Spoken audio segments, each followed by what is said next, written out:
salam sejahtera. Selamat berjumpa kembali di dalam acara Santapan Rohani.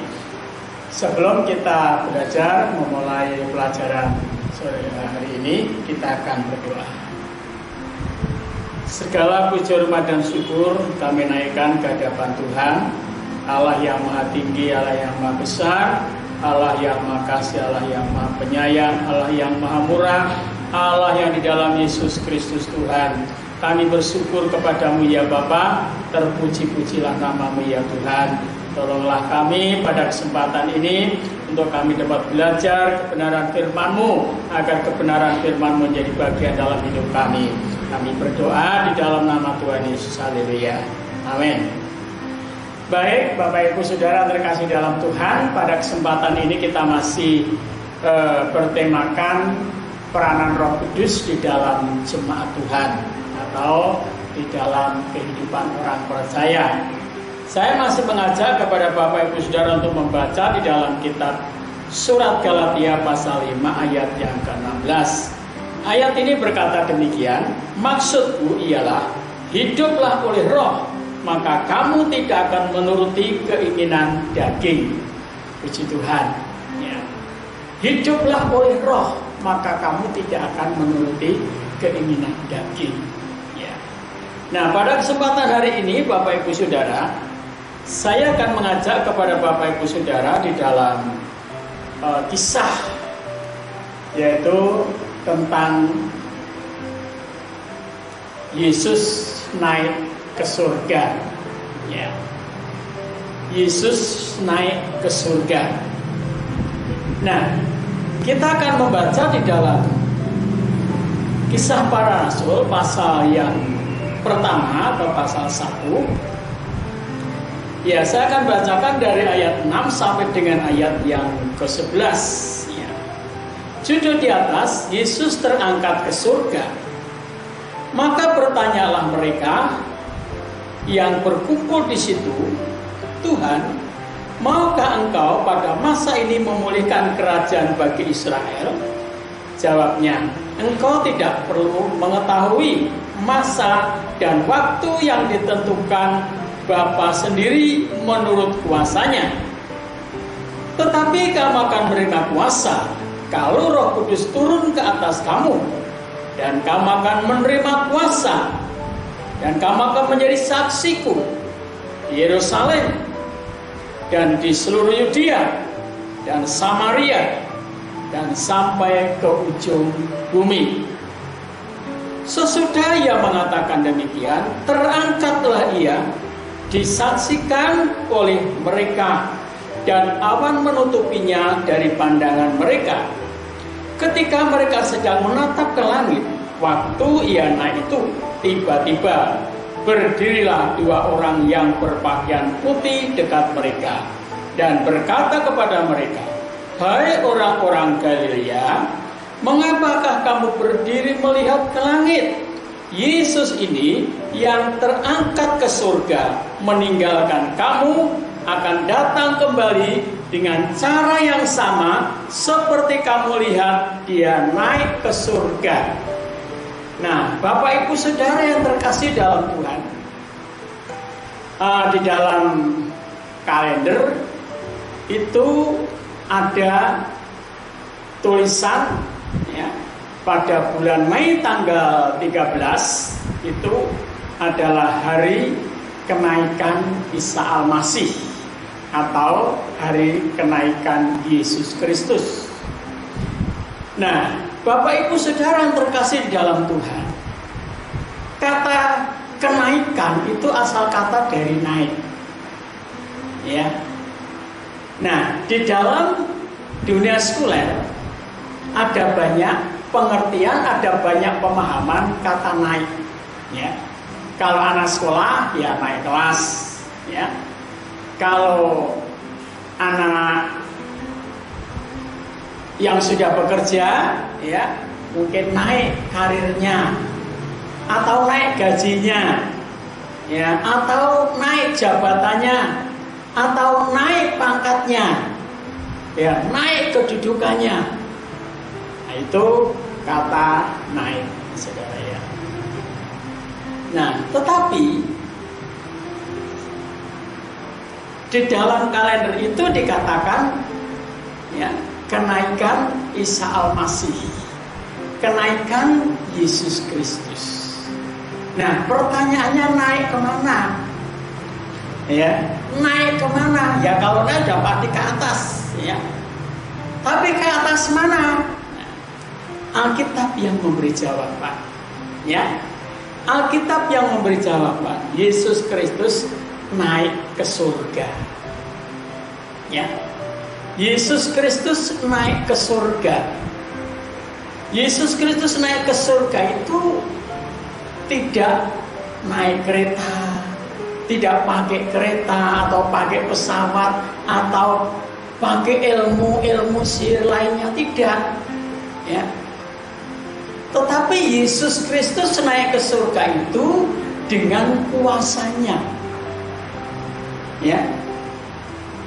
Kalau manusia bisa terbang, ya, itu pasti ya pakai ilmu sihir, pakai kekuatan gaib. Ya, itu kalau manusia bisa terbang. Karena apa? Karena manusia itu tidak diciptakan untuk terbang. Ya, tidak diciptakan untuk naik terbang. Tetapi manusia itu tidak bisa naik kalau tidak ada yang menaikkan. Ya. Misalkan orang naik pesawat. Nah, itu bisa ya terbang karena naik pesawat, ya. Terbang naik burung, ya, burung Garuda misalkan seperti di film-film itu, saudara ya. Nah, tetapi Yesus Kristus ini dia naik ke surga, dia terangkat ke surga, tetapi tidak ada yang mengangkat, ya, dia terangkat ke surga, disaksikan oleh mereka, disaksikan oleh murid-muridnya, saudara ya. Nah, kenapa dia bisa terangkat ke surga? Ya, bukan dengan sihir, bukan dengan kekuatan sihir, tetapi dengan kuasa, yaitu kuasa Allah itu sendiri, kuasanya sendiri dia naik ke surga. Lah, kenapa dia naik surga? Karena dia memang dia asalnya dari surga. Ya, kembali Yesus Kristus itu manusia yang sebelum dia jadi manusia, dia itu firman. Dia Allah yang menjadi manusia, bukan manusia menjadi Allah, tidak. Ya, jangan terbalik dalam pengertiannya. Yesus Kristus itu bukan manusia yang dijadikan Tuhan, bukan manusia yang dijadikan Allah, tidak. Tetapi Allah yang menjadi manusia turun ke bumi. Untuk apa? Dia turun ke bumi untuk menebus dosa manusia. Dengan kematiannya di atas kayu salib gunung Golgota, dia mati untuk menebus dosa manusia. Lalu pada hari yang ketiga dia naik, dia bangkit dari kubur, dia naik dari kubur. Ya. Untuk apa dia bangkit dari kubur? Untuk melahirkan kita. Melahirkan kita kembali menjadi manusia yang penuh dengan pengharapan untuk menerima sesuatu, ya, yang tidak dapat binasa, yang tidak dapat layu, dan yang tidak dapat cemar, yang tersimpan di surga bagi Bapak Ibu Saudara yang percaya. Nah, kenapa kita dilahirkan kembali melalui kebangkitan Yesus? Karena saudara dan saya tanpa kebangkitan Yesus, saudara dan saya itu hidup yang tanpa pengharapan.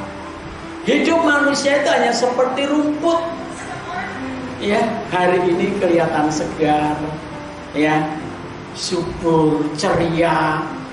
Sebentar lagi nggak tahu masalahnya apa, tiba-tiba layu, tiba-tiba kering. Itu manusia. Itu sebabnya Yesus bangkit dari antara orang mati untuk melahirkan kita supaya kita memiliki hidup yang penuh dengan pengharapan. Lalu yang ketiga, dia setelah hari yang ke-40, selama 40 hari dia mengumpulkan murid-muridnya yang sudah tercerai-berai, ya, melihat gurunya disiksa, ya, difitnah, mati dibunuh, digantung. Mereka tercerai-berai, lalu dikumpulkan kembali. Selama 40 hari dia dikumpulkan, dipulihkan kembali. Ya, imannya dipulihkan, pengharapannya dipulihkan, kasihnya dipulihkan, cintanya dipulihkan. Setelah dia dipulihkan kembali, saudara, hari yang ke-40 dia diajak kumpul di Bukit Zaitun. Ya, di suatu bukit yang namanya Bukit Zaitun. Di sanalah perpisahan antara Yesus dan murid-muridnya. Ya. Alkitab mengatakan di dalam Kisah Para Rasul pasal 1 ayat 9, sesudah ia mengatakan demikian, terangkatlah ia disaksikan oleh mereka, dan awan menutupinya dari pandangan mereka. Ya, jadi Yesus terangkat ke surga itu kalau dilihat dengan kasat mata seperti diangkat dengan awan. Ya, awan itu mengangkat dia. Sehingga akhirnya awan itu menutupi pandangan para murid-murid itu. Nah, ayat yang ke-10 dikatakan ketika ia naik. Ya, ketika mereka sedang menatap ke langit waktu ia naik itu, tiba-tiba berdirilah 2 orang yang berpakaian putih dekat mereka dan berkata kepada mereka, "Hai orang-orang Galilea, mengapakah kamu berdiri melihat ke langit? Yesus ini yang terangkat ke surga meninggalkan kamu akan datang kembali dengan cara yang sama seperti kamu lihat dia naik ke surga." Jadi pengharapan terbesar Bapak Ibu Saudara, pengharapan terbesar bagi orang yang percaya itu yang pertama kali Yesus naik ke surga untuk menyediakan tempat bagi setiap orang yang percaya, termasuk Bapak Ibu Saudara dan saya.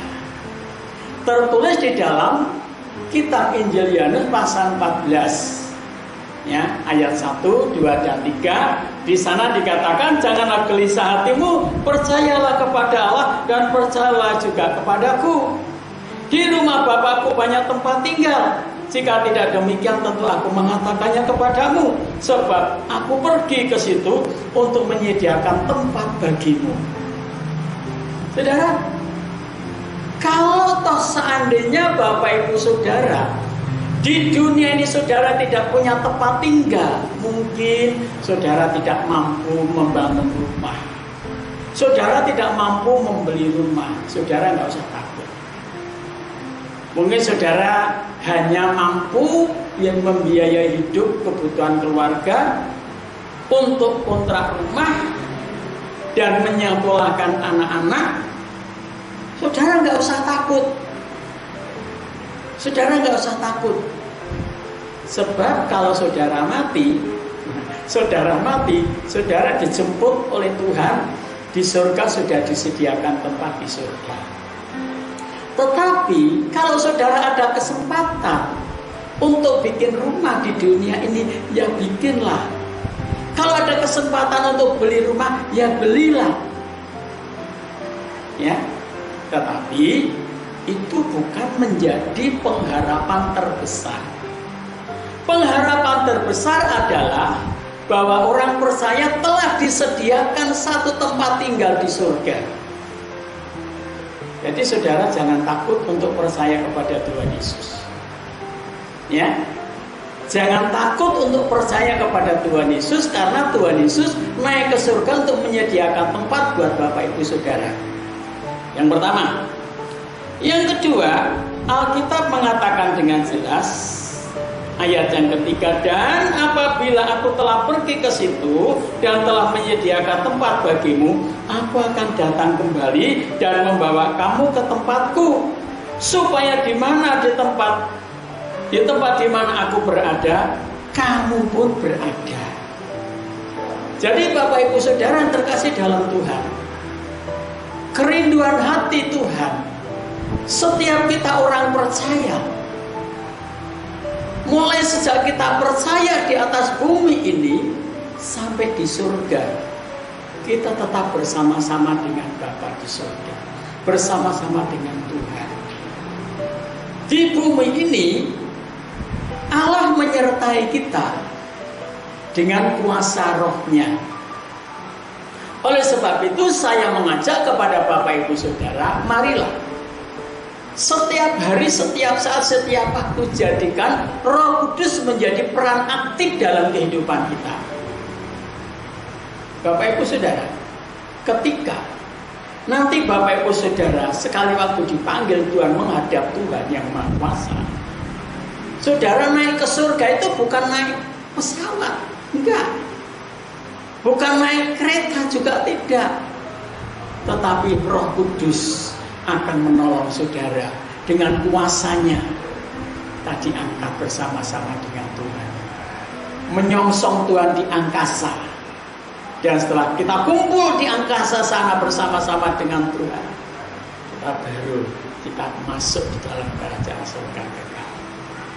Tertulis di dalam suratan Galatia, ya. Kitab Galatia pasal yang keempat ayat 13, 14, 15, 16, 17, ya. Jadi pengharapan yang terbesar yang kedua adalah kapan Yesus akan datang kembali untuk menjemput kita, untuk mengangkat kita bersama-sama dengan Tuhan di surga. Kedatangan Tuhan menjemput kita, mengangkat kita bisa secara individu, secara pribadi perorangan, tetapi juga bisa secara massal, kebersamaan, bersama-sama. Ditulis di dalam kitab Injil Matius, di sana dikatakan, yang pertama, Tuhan akan datang dengan diiringi malaikat-malaikatnya. Dengan malaikatnya diperintahkan untuk membunyikan sangkakala yang dahsyat, untuk mengumpulkan semua orang percaya dari ujung bumi yang satu ke ujung bumi yang lain,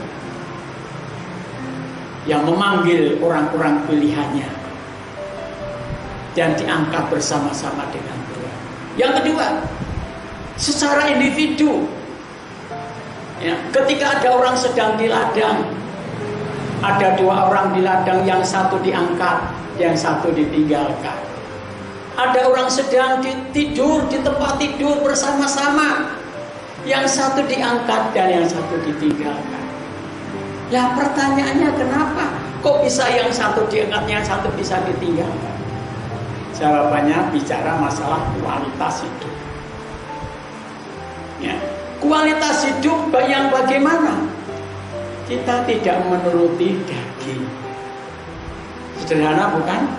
Tetapi pelaksanaannya tidak sesederhana yang kita ngomong. Karena daging ini cenderung, Bapak Ibu Saudara, daging ini cenderung kepada dosa. Sedangkan dosa tidak akan pernah masuk dalam kerajaan Allah.